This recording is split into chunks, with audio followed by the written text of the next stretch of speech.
நான் உன் அங்கிள் தானே, அண்ணியனா என்ன? சொல்லுங்கா, நீயே சொல்லு. நீ தானே கட்டிக்க போற, சொல்லு. மாமா, நீங்க மாப்பிள்ளை பார்க்க போறீங்கல்ல, நல்ல பேங்க் மேனேஜராவோ இல்ல வாத்தியாராவோ பாத்துட்டு வரீங்களா?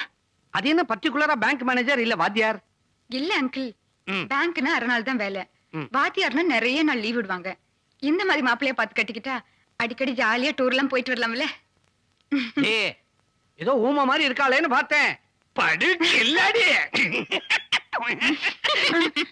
மாமா, மாப்பிள்ளை நல்ல உத்தியோகத்துல இருந்தா மட்டும் பத்தாது, பாக்குறதுக்கு நல்ல பர்சனாலிட்டியா, அழகா, லட்சணமா எங்க அக்காவோட கலரா இருக்கணும். அதாவது கிட்டத்தட்ட என்ன மாதிரி பர்சனாலிட்டியா இருக்கணும்ங்கற. ஓகே, அந்த மாதிரியே மாப்பிள்ளைய செலக்ட் பண்ணிடுறோம். அப்படியே கல்யாண தேதி, சாந்தி முகூர்த்த தேதி எல்லாத்தையுமே பிக்ஸ் பண்ணிட்டு வந்துடுறோம். மாமா, இந்த மாப்பிள்ளை பாக்குறது, பிக்ஸ் பண்றது அதெல்லாம் நாங்க பாத்துக்கிறோம். நீங்க பாக்குற மாப்பிள்ளைங்கள மொத்தமா எங்க வீட்டுக்கு கூட்டிட்டு வந்துருங்க. அதுல எங்க அக்காக்கு பொருத்தமானவர் யாருன்னு நாங்க செலக்ட் பண்ணிக்கிறோம்.